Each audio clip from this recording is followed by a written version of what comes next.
Shalom, selamat pagi Bapak Ibu Saudara terkasih. Kita berjumpa kembali dalam ibadah harian GKI Batu. Hari ini Selasa 5 Oktober 2021. Doa dan harapan kami Bapak Ibu Saudara terkasih dalam keadaan baik dan sehat. Mari Bapak Ibu, kita mengawali ibadah kita pagi hari ini dengan memuji Tuhan dari PKJ 288. Inilah rumah kami.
Mari kita satu dalam doa.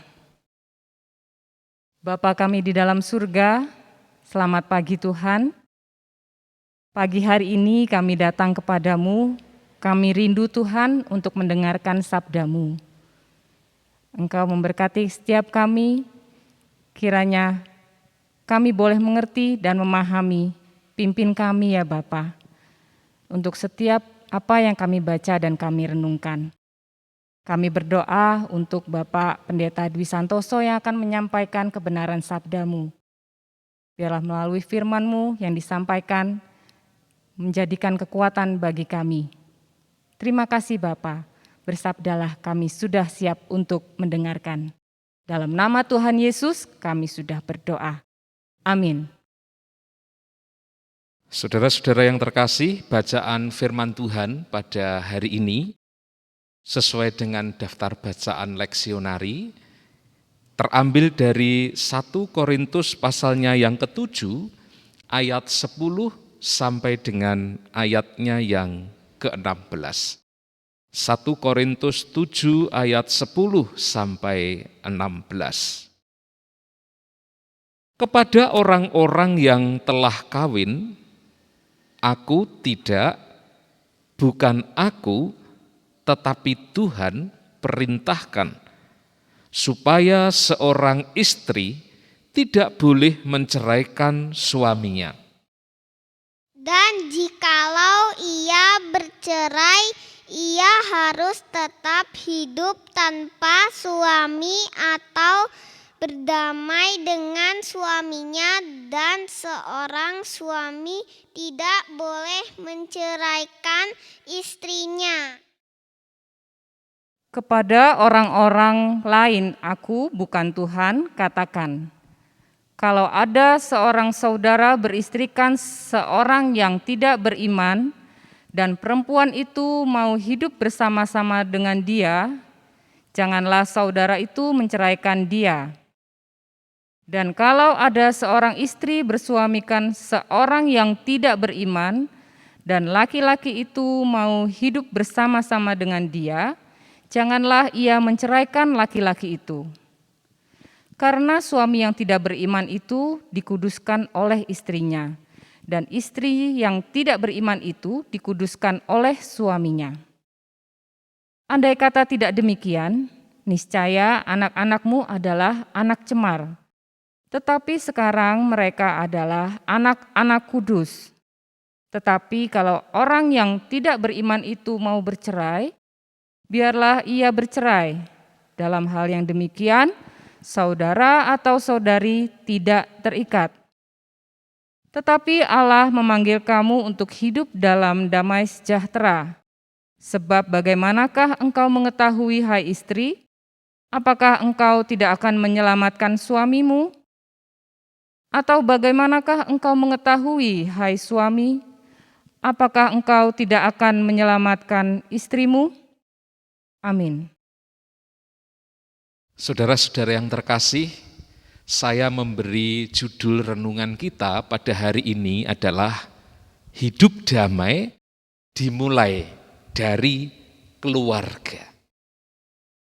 Saudara-saudara, pandemi saat ia merebak membuat tenaga kesehatan mengalami kewalahan menghadapi jumlah lonjakan kasus yang begitu tinggi.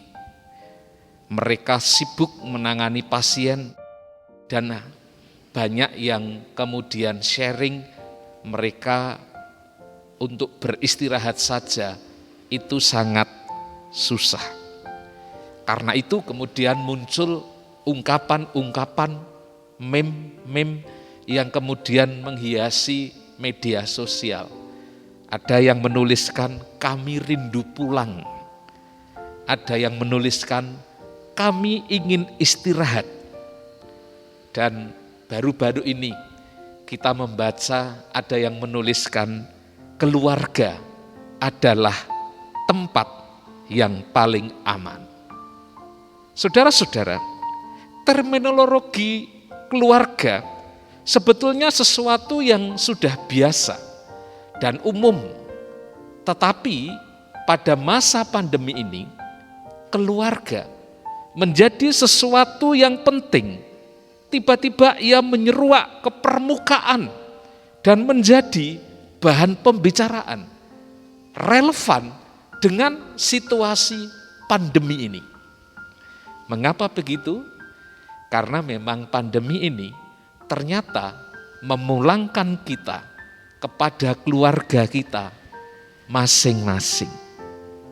Aturan PPKM misalnya banyak membuat kita memiliki waktu bersama dengan keluarga kita. Kita masih ingat istilah-istilah pada saat sebelum PPKM darurat ini. Ya, bagaimana orang bekerja dari rumah, bagaimana orang belajar dari rumah, bagaimana orang beribadah juga dari rumah. Sekali lagi, di dalam konteks pandemi itu, memang akhirnya membuat banyak orang berada di dalam rumah. Pandemi merumahkan banyak orang. Dan tentu keadaan itu membuat sebagian orang merasa stres. Karena nggak bisa jalan-jalan, karena nggak bisa plesir, karena nggak bisa nge-mall, karena tidak bisa bebas beraktivitas di luar rumah. Saudara anggota jemaat GKI Batu dan simpatisan, bulan Oktober ini kita juga mengadakan bulan keluarga. Kita sebagai gereja kembali menekankan pentingnya peran keluarga di dalam hidup menggereja kita.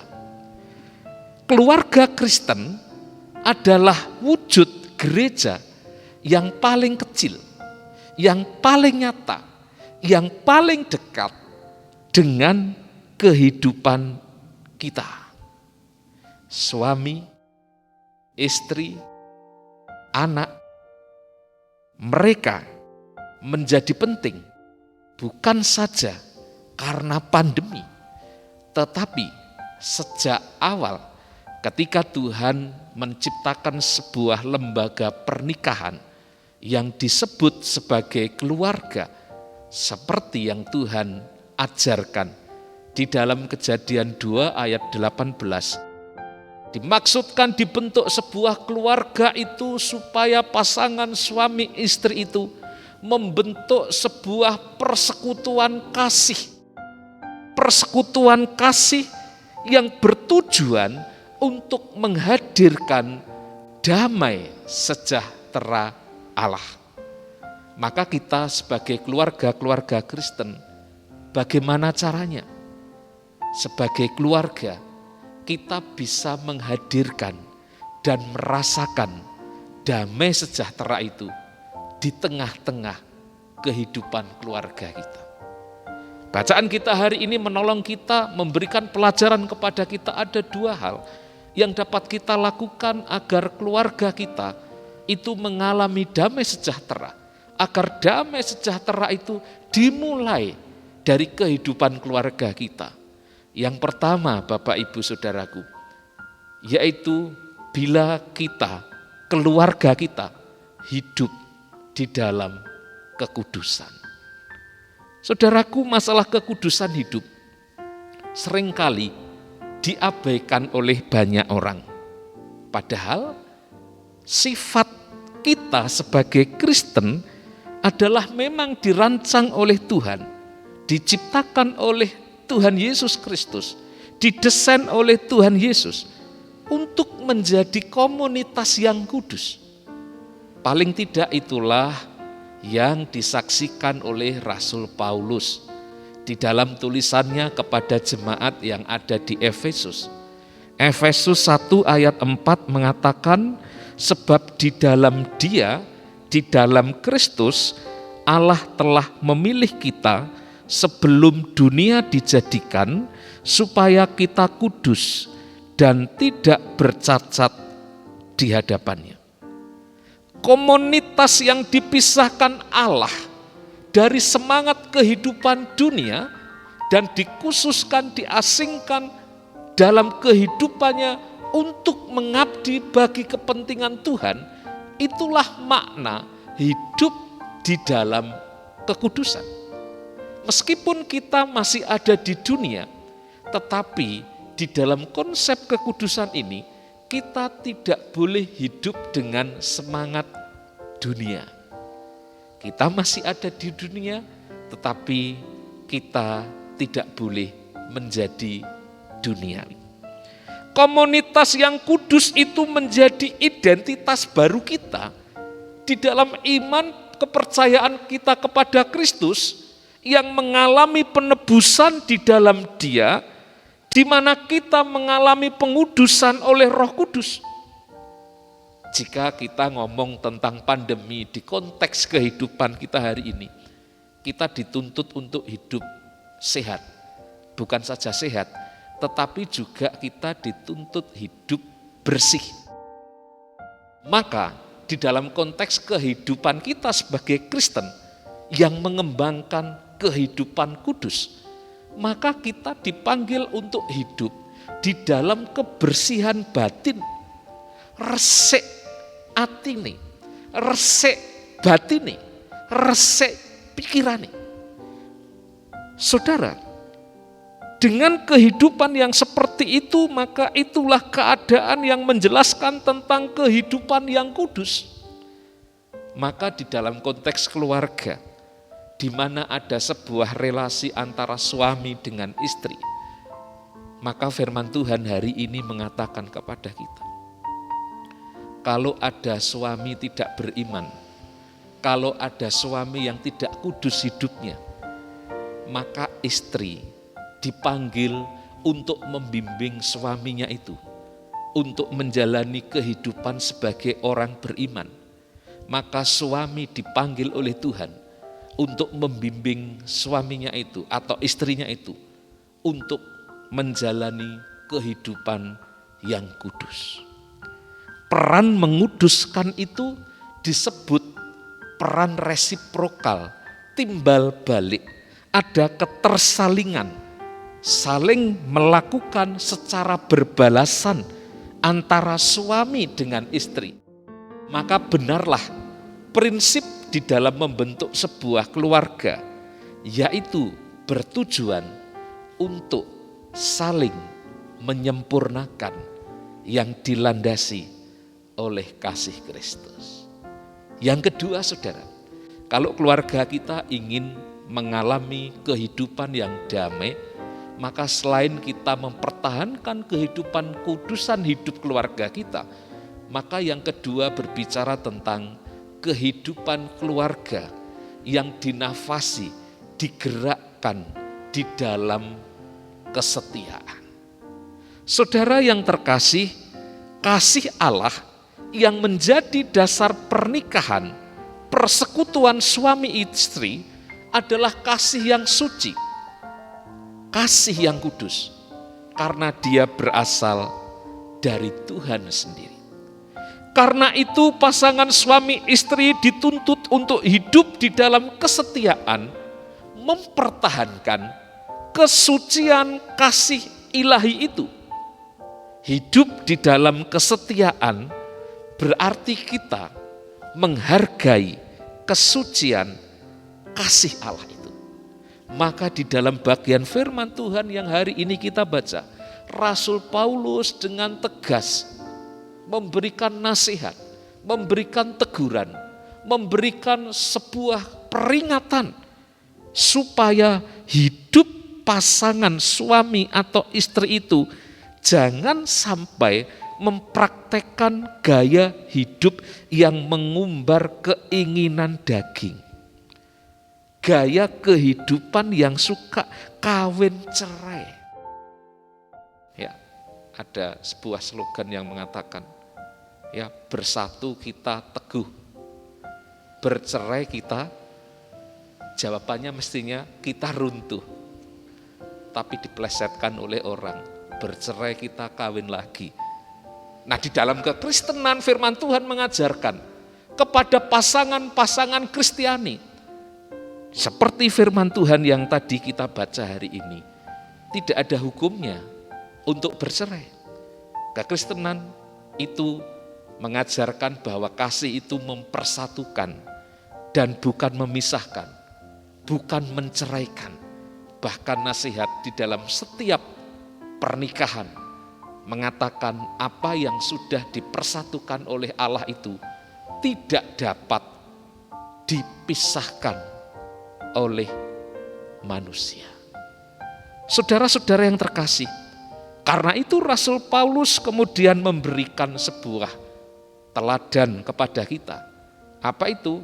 Baik hidup, pilihan hidup, tidak kawin, tidak menikah, seperti yang ada di dalam ayat 10, atau orang yang memang hidup menikah. Semuanya ada konsekuensinya. Jikalau ada orang yang diizinkan, dikaruniakan oleh Tuhan untuk menikah, hidup sebagai pasangan suami istri, maka kepada mereka dituntut sebuah kesetiaan. Karena sekali lagi, kesetiaan pasangan suami istri itu mencerminkan tindakan menjaga martabat, kesucian, kasih Allah yang menjadi dasar sebuah pernikahan. Saudaraku, di dalam pemahaman kehidupan kita, bahwa hidup kita telah ditebus oleh Kristus, maka sesungguhnya hidup kita termasuk tubuh kita ini adalah milik Kristus, menjadi tempat kediaman Roh Kudus. Maka seringkali disebut tubuh kita adalah bait Roh Kudus. Tubuh kita yang sudah ditebus, disucikan oleh Tuhan Yesus ini, mari kita pakai sebagai persembahan hidup kepada Tuhan, seperti yang dinasihatkan Rasul Paulus di dalam Roma 12 ayat 1. Di sana mengatakan, persembahkanlah hidupmu, persembahkanlah tubuhmu sebagai persembahan yang hidup, yang kudus, dan yang berkenan kepada Allah. Itulah ibadahmu yang sejati. Oh saudaraku, kalau begitu ternyata dengan memelihara kesucian hidup, dengan memelihara kekudusan hidup sebagai rumah tangga, ternyata itu menjadi wujud persembahan yang berkenan bagi Tuhan. Kalau kita bisa menjaga kekudusan keluarga kita, maka keharmonisan akan terjadi di dalam keluarga kita. Sebaliknya, jikalau kita melanggar kekudusan itu, maka bukan saja relasi keharmonisan antara pasangan yang terganggu, tetapi relasi kita dengan Tuhan juga menjadi rusak. Saudara yang terkasih di dalam Tuhan, ada survei yang mengatakan bahwa akibat pandemi ini justru banyak keluarga yang berantakan. Ada banyak pasangan yang kemudian suami istri menjadi tidak harmonis. Ternyata kalau dulu orang ketika sebelum pandemi sibuk dengan pekerjaannya masing-masing, tetapi ketika pandemi memulangkan orang itu ke rumahnya, ke keluarganya, intensitas perjumpaan, pertemuan itu ternyata menimbulkan resiko bagi sebagian orang. Orang kemudian saling salah paham, orang cekcok, orang bertengkar, dan grafik perceraian karena adanya pandemi ini mengalami lonjakan. Mengapa begitu, saudara? Karena di dalam relasi persekutuan, karena di dalam relasi komunikasi itu tidak ada kasih Kristus yang menjadi dasar persekutuan, hubungan, relasi antara suami dengan istri ini.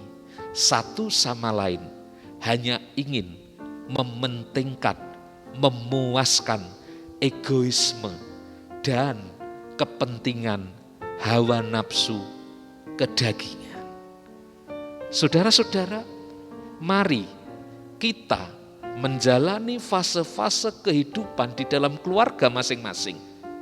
Dalam rangka bulan keluarga ini, mari kita mementingkan kembali bagaimana peran-peran kita seperti yang disebutkan oleh firman Tuhan ini. Kalau kita menghadirkan kasih Kristus di tengah keluarga kita, kalau kita menjaga kekudusan dan kesetiaan dengan pasangan kita, kalau ada respek dan penghargaan kepada pasangan kita, niscaya keharmonisan, damai sejahtera menjadi bagian yang kita nikmati di dalam kehidupan keluarga kita. Mazmur 133, kehidupan yang rukun itu akan menghadirkan berkat Tuhan, menghadirkan pemeliharaan Tuhan, menghadirkan sukacita, menghadirkan damai sejahtera. Mari kita hadirkan kasih Kristus itu menjadi pemimpin kehidupan kita, supaya dengan leluasa kasih Kristus itu bisa menjadi penyemangat, bisa menjadi roh yang memimpin setiap relasi pasangan suami istri. Mari kita mengembangkan itu di keluarga kita masing-masing. Tuhan memberkati kita semuanya. Amin. Mari kita berdoa. Tuhan Yesus, kami mengucap syukur kepadamu pada hari ini. Kami boleh menerima sabdamu bagaimana kami harus menekankan ulang pentingnya relasi yang harmonis, yang didasari oleh kasih Kristus di tengah-tengah keluarga kami. Tuhan, kami rindu Tuhan memberkati keluarga kami masing-masing. Keluarga-keluarga anggota jemaat GKI Batu dan simpatisan, dan siapapun kami yang mendengarkan, dan kami berdoa untuk keluarga kami masing-masing. Kami berdoa baik untuk keluarga kami yang harmonis, maupun kami berdoa untuk keluarga-keluarga. Mungkin ada di antara saudara yang mengikuti dan beribadah bersama-sama dengan kami pada hari ini, mengalami masalah di tengah-tengah keluarga. kami memohon kepada Tuhan Sang Sumber Kasih, Engkau yang akan menolong keluarga kami, Engkau yang akan memimpin keluarga kami. Kiranya kasih-Mu ya Kristus yang akan melembutkan setiap pasangan yang berkeras hati. Kiranya kasih-Mu ya Kristus yang akan membuka relasi yang tertutup. Kiranya kasih-Mu ya Kristus yang akan kembali menyatukan orang-orang yang mungkin pada hari-hari ini tidak menjalin komunikasi, tidak menjalin relasi. Kiranya kasih-Mu ya Kristus yang menolong kami untuk mengembangkan hidup di dalam kekudusan dan kesetiaan.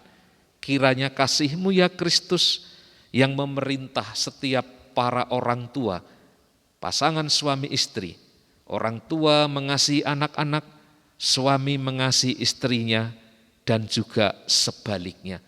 Kiranya kasih-Mu ya Kristus yang menolong kami sebagai gereja untuk mengasihi dunia ini sama seperti Bapa, Engkau mengasihi dunia ini sehingga Engkau menghadirkan penyelamatan di dalam Kristus Yesus. Biarlah kami boleh belajar untuk terus mengasihi orang-orang yang Tuhan tempatkan di sekeliling kami. Dan biarlah kami menjalani hari ini di dalam berkat Tuhan. Saudara-saudara yang terkasih, arahkanlah hatimu kepada Tuhan dan sambutlah berkat-Nya. Damai sejahtera Allah yang melampaui segala akal akan memelihara hati dan pikiranmu di dalam Kristus Yesus. Damai sejahtera yang mengalir dari Allah Bapa, Putra, dan Roh Kudus menyertai kehidupanmu sekarang dan selamanya. Amin. Bapak Ibu, selamat pagi, salam sehat, sampai ketemu di lain kesempatan. Shalom.